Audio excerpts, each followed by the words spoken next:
Hello everyone, how are you all? I hope everyone is fine and doing well. So students, welcome back to your economics classes, and today we are going to start our chapter number 11, which is foreign exchange rate system. Chapter number 11 start करना है हमें macro का, and this is your second last chapter. ठीक है, इसमें अब आज पढ़ेंगे वो फॉरेक्स के बारे में। फॉरेक्स का मतलब होता है फॉरेन एक्सचेंज। फॉरेक्स जो है वो शॉर्ट फॉर्म है फॉरेन एक्सचेंज की। किसकी?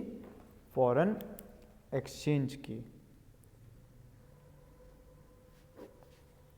देखो FOR फॉरेन से आया है और X is for exchange.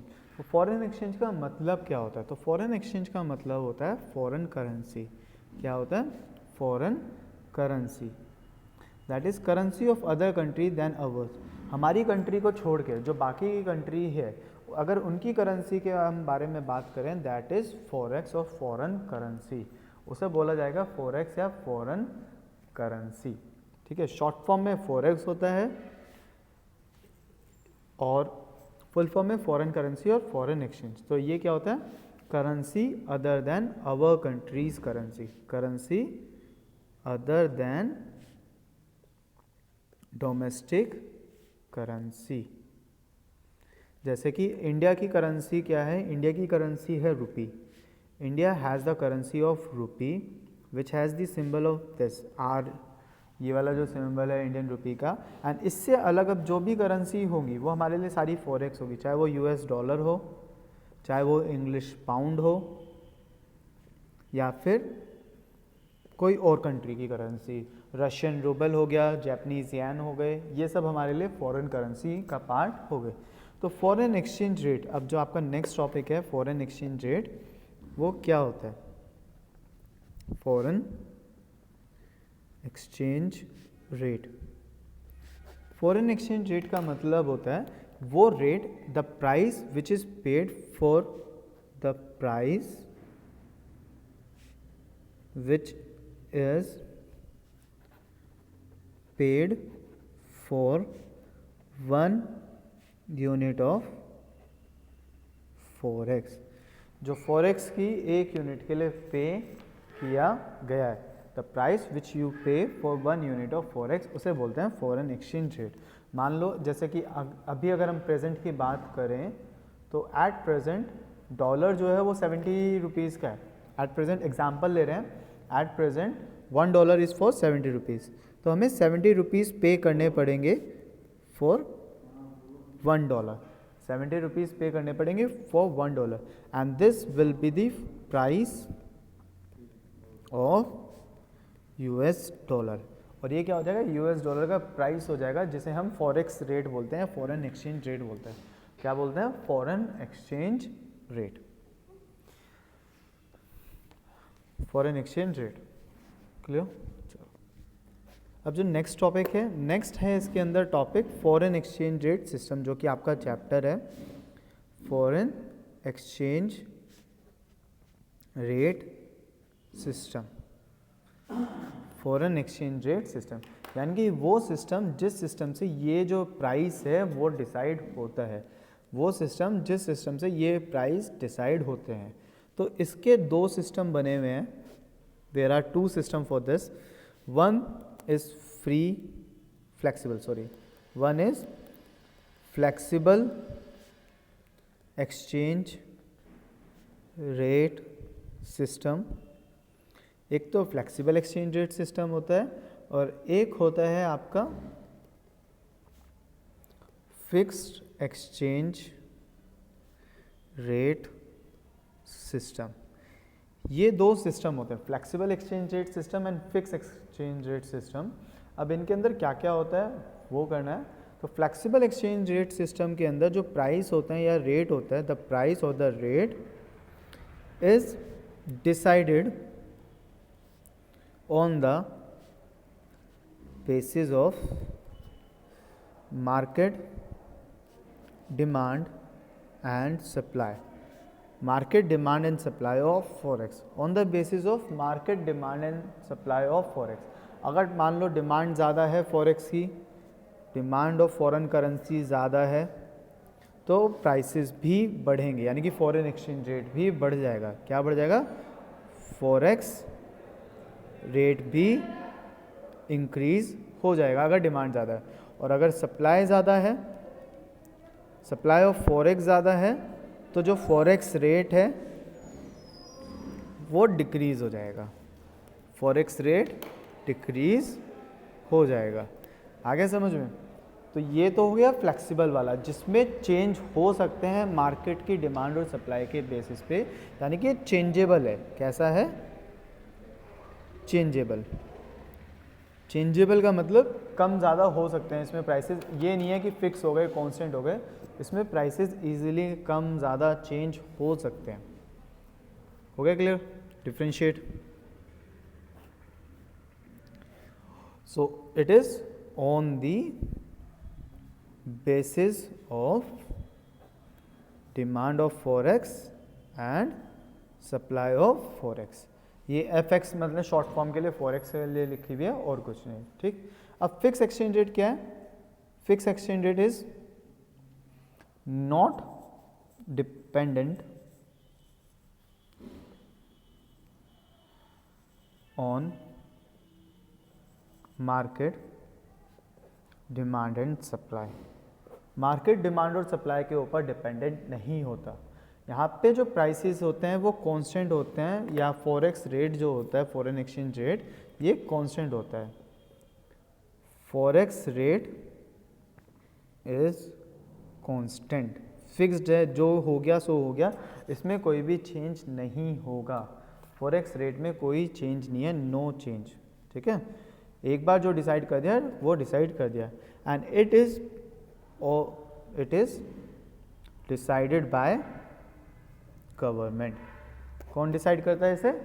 Government decide करता है। फिक्स एक्सचेंज रेट को डिसाइड करते हैं गवर्नमेंट। So clear? समझ में आया दोनों के बीच का difference?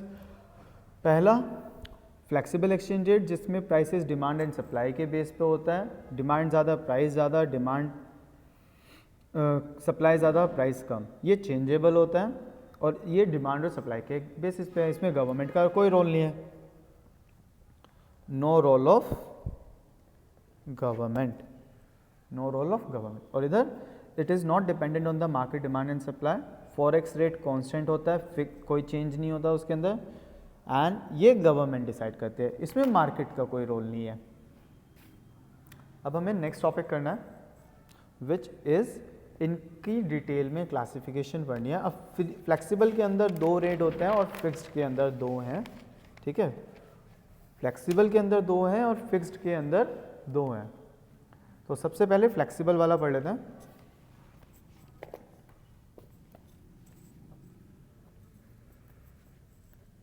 Flexible exchange rate system, flexible exchange rate system, flexible exchange rate system. तो मीनिंग तो कर चुके हैं। फ्लेक्सिबल में जो फर्स्ट है वो है फ्री एक्सचेंज रेट सिस्टम। कौन सा है? Free exchange rate system. ये फ्लेक्सिबल का ही दूसरा नेम है, also known as free exchange rate system, यानी कि मार्केट की डिमांड एंड सप्लाई के ऊपर कंप्लीटली डिपेंडेंट है, और कुछ नहीं है। किसके ऊपर डिपेंडेंट है? मार्केट की डिमांड एंड सप्लाई के ऊपर पूरी तरह से डिपेंडेंट है। It is dependent on market demand and supply.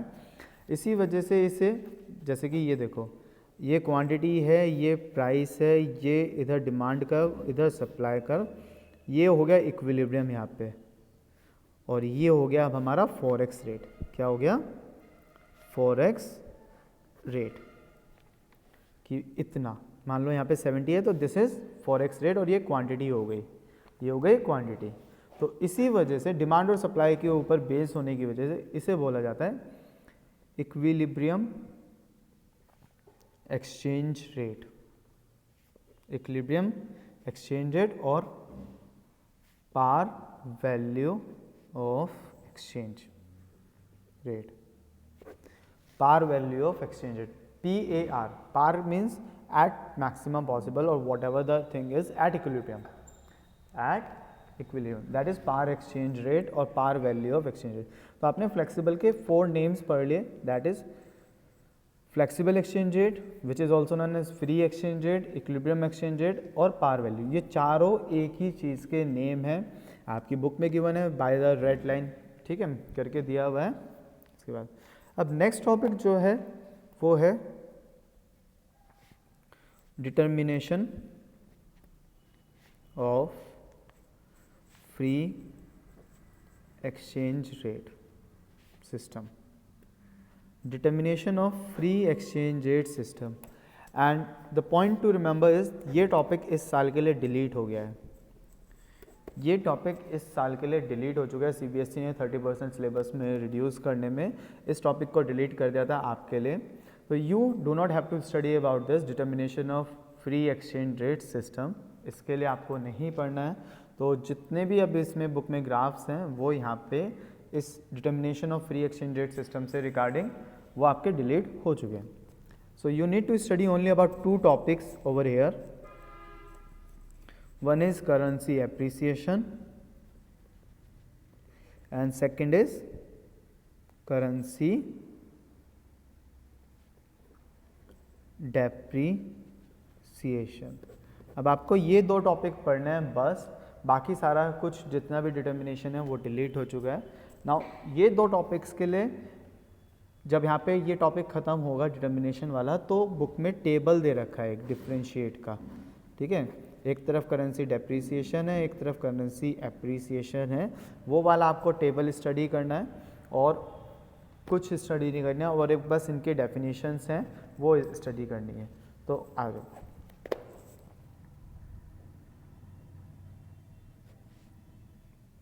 Currency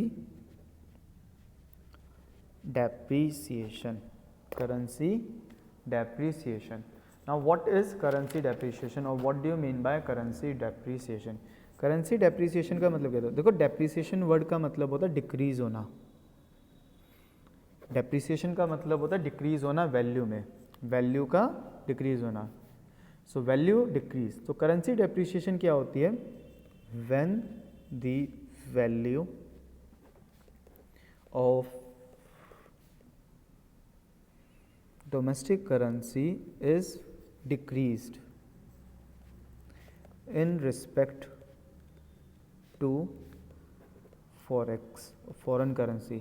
यानी कि मान लो इंडियन रुपी की वैल्यू INR, इंडियन रुपी की वैल्यू घट गई किसके रेस्पेक्ट में? डॉलर के रेस्पेक्ट में, US डॉलर के रेस्पेक्ट में।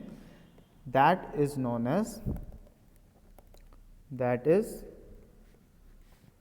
Known as currency depreciation. Currency depreciation उसे बोला जाता है currency depreciation. And there is increase in foreign exchange rate, और फॉरेन एक्सचेंज रेट बढ़ जाता है। फॉरेन एक्सचेंज रेट बढ़ जाता है, हमारी करेंसी की वैल्यू कम हो जाती है, डेप्रिशिएट हो जाती है। जैसे कि मानो अभी 70 रुपीज़ में $1 मिलता है, $1 इज़ फॉर 70 रुपीज़। अब US डॉलर जो हो जाए वो 80 रुपीज़ का हो जाए, कितने का हो जाए? 80 रुपीज़ का। तो हमें ज़्यादा रुपए देने पड़ेंगे अपने या नहीं? इंडियन रुपीज़ ज़्यादा जाएंगे या नहीं? ज़्यादा जाएंगे। तो यहाँ पे क्या हो गया कि सेम $1 के लिए, फॉर दैट सेम एग्जैक्टली $1 हमें ज़्यादा मनी पे करनी पड़ रही है, यानी कि हमारी करेंसी की वैल्यू डिक्रीज़ हो गई। क्या हो गई? हमारी करेंसी की वैल्यू डिक्रीज़ हो गई, क्योंकि हमें सेम चीज़ के लिए ज़्यादा पैसे पे करने पड़ रहे हैं। पहले तो हमें वो सेम $1 मिल रहा था 70 रुपीज़ में, अब बट हमारी वैल्यू कम हो गई तो US डॉलर वगैरह कहने लगा भाई हम तुम्हें नहीं देंगे, 70 रुपीज़ में तो नहीं लेंगे, हमें ज़्यादा चाहिए। तो हमें 80 रुपीज़ अब उन्हें पे करने पड़ेंगे फॉर $1।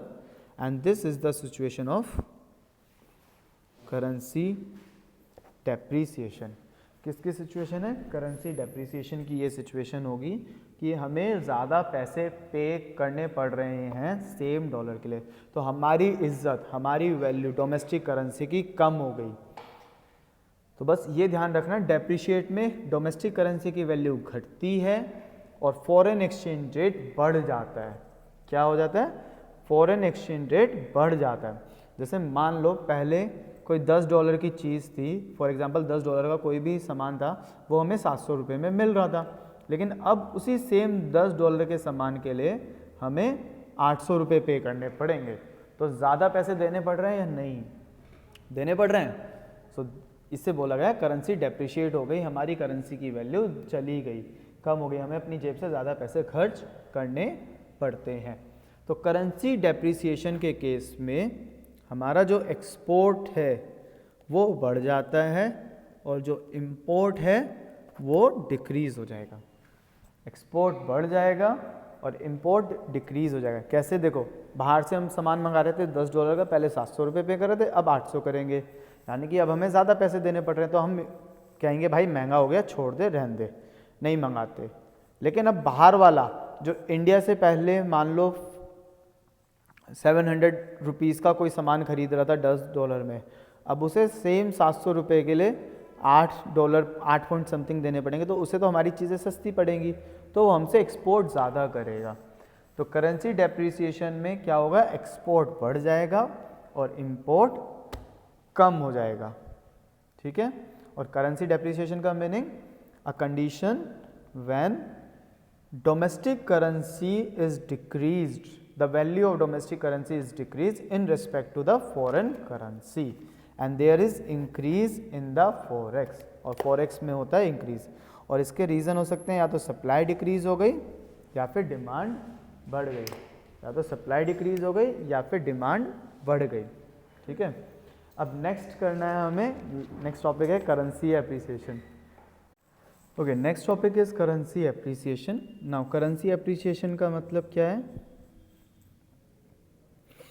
एक ऐसी सिचुएशन, एप्रिसिएशन मतलब वैल्यू का इंक्रीज होना, वैल्यू का इंक्रीज होना। So when the value of domestic currency is increased, value of domestic currency is increased in comparison to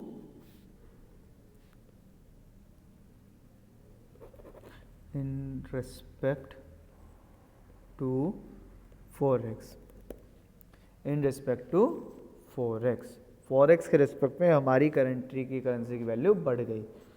अभी तक 70 रुपये का $1 था, अब 60 रुपये का हो गया $1, तो फॉरेक्स रेट गिर गया, फॉरेक्स रेट गिर गया और हमारी करेंसी एप्रिशिएट हो गई। तो बस यही है करेंसी एप्रिसिएशन, मतलब डेप्रिसिएशन का उल्टा था। डेप्रिसिएशन में फॉरेक्स रेट बढ़ रहा था, वैल्यू घट रही थी। यहाँ फॉरेक्स रेट घट रहा है और वैल्यू हमारी डोमेस्टिक करेंसी की बढ़ रही है। तो इस सिचुएशन में बाहर की चीज़ें हमें सस्ती पड़ेगी, तो इंपोर्ट बढ़ जाएगा और एक्सपोर्ट, बाहर वालों को हमारी चीज़ें महंगी पड़ेगी तो एक्सपोर्ट घट जाएगा। ठीक है? इसका इफेक्ट होगा करेंसी एप्रिसिएशन का ये कि import will be increase and export will be decrease. Okay, समझ में आया बच्चों? चलो, वेरी गुड। अब एक नेक्स्ट है topic which is currency devaluation and currency revaluation. Currency devaluation and currency revaluation ये होता है फिक्स्ड एक्सचेंज रेट सिस्टम में। किसमें? फिक्स एक्सचेंज रेट सिस्टम के अंदर ये चीज़ें होती हैं कि जब गवर्नमेंट रेट डिसाइड करती है, जब गवर्नमेंट रेट डिसाइड करती है तो वो हो सकता है इक्विलिब्रियम से ऊपर डिसाइड कर दे या इक्विलिब्रियम से नीचे डिसाइड कर दे। इक्विलिब्रियम से ऊपर डिसाइड कर दे या नीचे, ये तो इक्विलिब्रियम है। ठीक, और गवर्नमेंट ने रेट डिसाइड कर दिया यहाँ पे कि अब भैया इस रेट पे बिकेगी, फॉरेक्स जो है वो इस रेट पे बिकेगा, तो यहाँ हो गया एक्सेस सप्लाई। मतलब मार्केट तो कह रही है 70 रुपये का $1 होना चाहिए, गवर्नमेंट कह रही है नहीं भाई 70 रुपीज़ का $1 नहीं होगा, 80 रुपीज़ का होगा $1। कितने का होगा? 80 रुपीज़ का, ऑन गवर्नमेंट्स ऑर्डर, गवर्नमेंट के ऑर्डर की वजह से। तो ये जो रेट बढ़ा दिया गवर्नमेंट ने डॉलर का, गवर्नमेंट ने क्या करा? डॉलर का रेट बढ़ा दिया, इंक्रीज कर दिया अपनी मर्जी से। ठीक, क्या करा, अपनी मर्जी से डॉलर का रेट बढ़ा दिया और इंडियन रुपी का रेट घटा दिया, इंडियन रुपी का रेट डिक्रीज कर दिया, डॉलर का रेट इंक्रीज कर दिया बाय इटसेल्फ, तो उसे बोला गया currency devaluation. When the value of domestic currency is decreased deliberately जानबूझ के, ठीक है, by the government of the country, by the government of the country, when the value of domestic currency is decreased deliberately by the government of the country, deliberately मतलब जानबूझ के,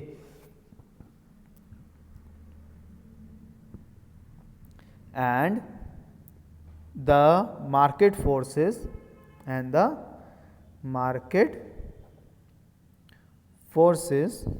of demand and supply, plays no role, और demand and supply का कोई भी role नहीं है, ना तो डिमांड की वजह से ना सप्लाई की वजह से, वो अपना मस्त चल रही थी जैसे पहले थी वैसी की वैसी ही हैं, लेकिन गवर्नमेंट ने तब भी जानबूझ के रेट को कम करा एक्चुअली, रेट को क्या करा, फॉरेक्स रेट इंक्रीज कर दिया, फॉरेक्स का रेट इंक्रीज कर दिया और वैल्यू कम कर दी, तो उसे बोला जाता है currency devaluation. It is called currency devaluation, currency devaluation कि करेंसी को डिवैल्यू कर दिया, करेंसी की इज्जत वैल्यू कम कर दी, ठीक है, फॉरेक्स रेट बढ़ा दिया, वैल्यू कम कर दी, बट जानबूझ के बाय द गवर्नमेंट, उसे कहते हैं currency devaluation. Purpose same, import कम हो सके और एक्सपोर्ट बढ़ सके, तो पर्पस है ये कि ये हो सके, इंपोर्ट बढ़ सके, इंपोर्ट घट सके, एक्सपोर्ट बढ़ सके, और जो फॉरेक्स रिजर्व है कंट्री का वो थोड़ा बच सके या इंक्रीज हो सके, जैसे कि इंडिया ने 1991 में किया था, 1990 में किया था इंडिया ने, इकोनॉमिक क्राइसिस के टाइम पे, जब हमारे यहाँ पे बहुत ज़्यादा इकोनॉमिक क्राइसिस आया था, तो इंडिया ने अपनी इंडियन रुपी की वैल्यू में 25% का डिक्रीज़ करा था, 25% decrease in INR, Indian rupee की वैल्यू में 25% का डिक्रीज कर दिया था, डिवैल्यू कर दी थी, भाई कम कर दो, फॉरेक्स रिजर्व खत्म हो गया, समझ में आया, बहुत अच्छे। तो डिवैल्यूएशन और डेप्रिसिएशन में अंतर क्या हो गया कि डेप्रिसिएशन होता है मार्केट फोर्सेस की वजह से, डिमांड एंड सप्लाई, और डिवैल्यूएशन होता है due to government.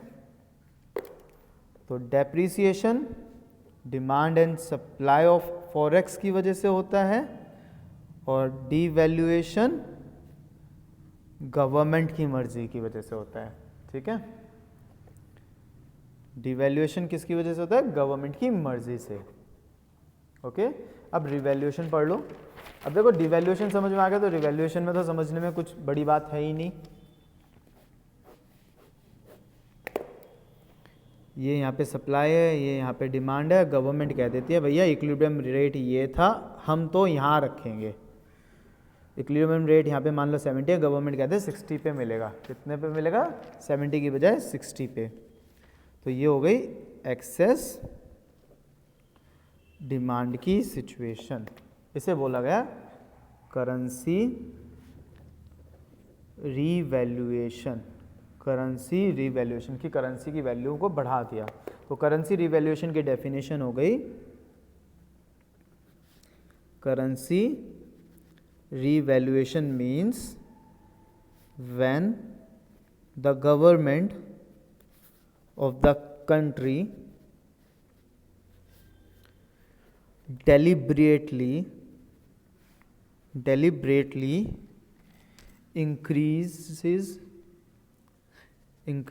the value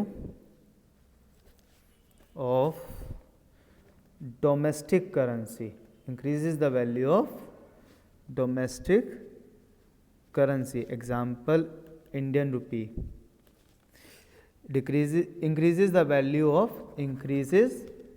of domestic currency and decreases the foreign exchange rate, forex rate, decreases the forex rate, ठीक है. It is called as currency revaluation. And market forces of demand and supply have no role. Market forces have no role, कि market forces का कोई role नहीं होता, तो उसे बोलते हैं करेंसी रिवैल्यूएशन. तो जो लेस डेवलप्ड कंट्रीज़ हैं वो अपना इंपोर्ट कम करने के लिए, इंपोर्ट को कम करने के लिए और एक्सपोर्ट को इंक्रीज़ करने के लिए कई बार करेंसी को डिवैल्यू करती हैं, करेंसी को डिवैल्यू करती हैं लेस डेवलप्ड कंट्रीज़, जैसे कि इंडिया ने 1991 में किया था. ओके बच्चों, तो ये यहाँ पे हो गया आपका टॉपिक कंप्लीट.